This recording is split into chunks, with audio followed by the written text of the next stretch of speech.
ሶሲስ ሶያ በዚህ መልኩ መስራት ይቻላል። ሃይ ሶሲዎች ነን። ዛሬ የምናሳያችሁ ደቃቁን ሶሲስ ሶያ ተጠቅማችሁ የዝኩኒ ሮል እንዴት መስራት እንደምትችሉ ነው።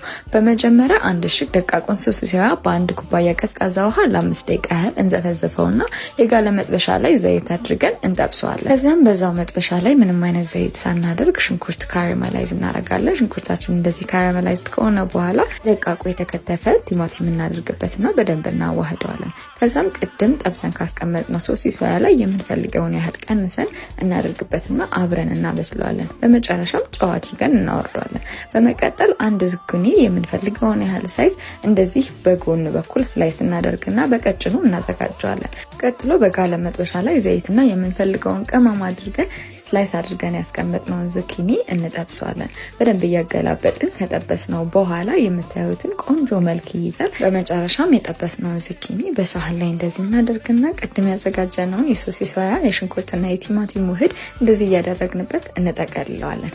ለማባያነት እኛ ማዮኔዝና ካቻፕ ተጠቅመናል። እናንተ የፈለጋችሁትን መጠቀም ትችላላችሁ። በተለይ ልጆቻችሁ በጣም የሚወዱት ቆንጆ ስናክ ነው። በቤታችሁ ሞክሩት። በቀጣይ እንድንሰራላችሁ የምትፈልጉትን ሬሲፒ ኮሜንት ሴክሽን ላይ አስቀምጡልን።